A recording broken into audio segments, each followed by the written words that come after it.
For over 20 years, the inline-4 engine was the beating heart of Yamaha's racing identity.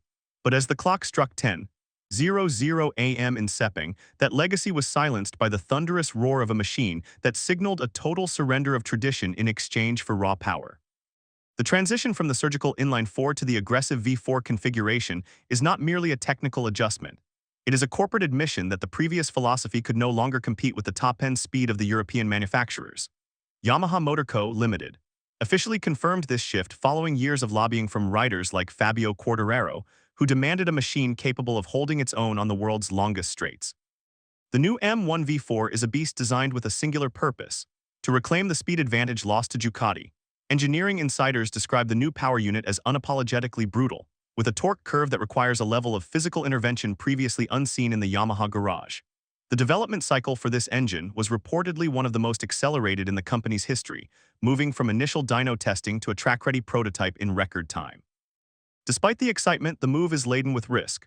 The V4 architecture fundamentally changes the weight distribution and the center of gravity of the M1, traditionally the most agile bike on the grid. Technical director Massimo Bartolini has noted that while the top speed has increased by a staggering margin, approaching 330 km/h in early shakedown runs, the challenge lies in maintaining the user-friendly nature that defined Yamaha for decades. Early telemetry suggests that the bike is significantly more demanding on the front tire, a factor that has already forced the team to rethink their aerodynamic package for 2026. This is a do-or-die moment for the Iwata factory. A failure here would not just mean a lost season, but a potential collapse of their long-term MotoGP project as they look toward the 850cc regulations of 2027. The debut of the Ottoman King, Toprak's unconventional arrival.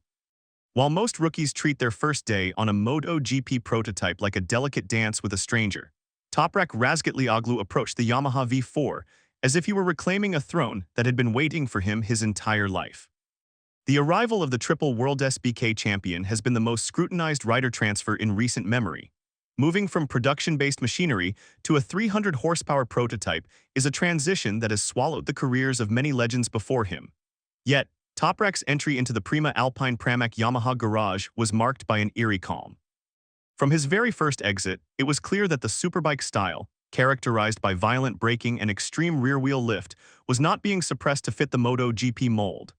Instead, Toprak was using his unique braking DNA to stabilize the V4 in ways the factory test riders had not yet explored. He finished the opening day in a staggering P5 position with a lap time of 1:59.647, a benchmark that would have been competitive enough for the front row in previous years' shakedown sessions. This performance was not a glory run for the cameras. It was a methodical dismantling of the skepticism that has followed him since he first expressed interest in the Premier class. According to garage reports, Toprak's feedback regarding the Michelin front tire, often the Achilles heel for superbike converts, was surprisingly positive. He noted that the increased rigidity of the prototype chassis actually allowed him to push the front tire harder during the stoppie phase of his braking. This ability to overbrake and then pivot the bike mid-corner is something that could potentially change how Yamaha develops their chassis. The paddock is now buzzing with a single realization. Toprak isn't here to learn the limits of a MotoGP bike. He is here to show the world that those limits are much further out than anyone previously believed. The paddock reaction, skepticism turns to genuine alarm. The early morning atmosphere of curiosity among rival factory teams quickly evaporated as the timing screens turned yellow and red, signaling that the new guy was no longer just a curiosity, but a genuine threat to the established order. As Toprak's lap times continued to drop throughout the afternoon, the scouts from Ducati, KTM, and Aprilia were seen gathered near the trackside at Turn 1 and Turn 4, specifically to observe the entry speed of the Yamaha V4. What they witnessed was a riding style that defies the conventional flow of a Grand Prix machine. Rival technical directors have noted that Toprak's ability to square off the corner allows him to utilize the V4's new acceleration much earlier than riders who rely on traditional corner speed.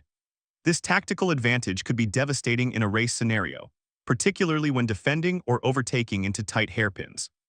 Whispers from the Ducati Lenovo camp suggest that they are already analyzing Toprak's braking data, trying to understand how a rookie is managing to keep the front end stable under such immense load.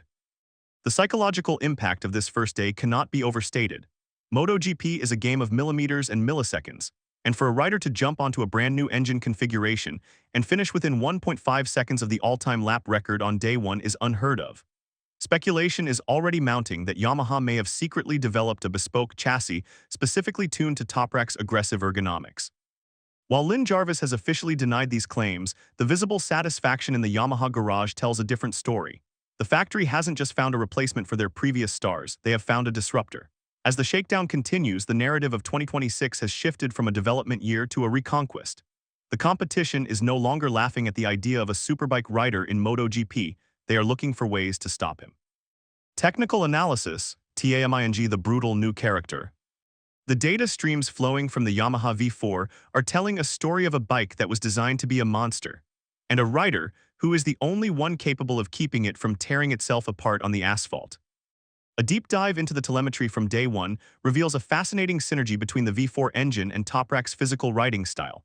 The previous inline-4 engine provided a smooth power delivery that was easy on the tires but lacked the explosive punch needed to clear rivals on the exit of slow corners.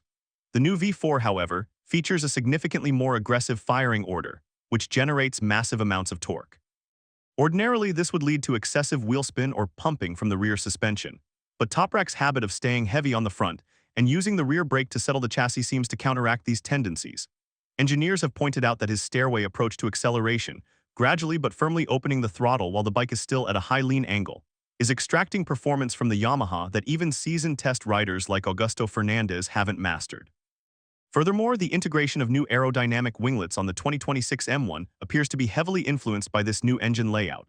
The front mustache wings are larger and more aggressive, designed to provide the downforce necessary to keep the front wheel down as the V4's 300 horses are unleashed. Toprak has reported that the bike feels glued to the track, a sensation that has allowed him to increase his corner entry speed lap after lap. However, the question remains, can the Michelin tires survive a full race distance under this kind of stress? While Toprak's one-lap pace is undeniable, his long-run consistency will be the focus of the final 2 days of the shakedown. If he can maintain this frightening pace without destroying the rubber, the 2026 season will witness a massacre of the record books.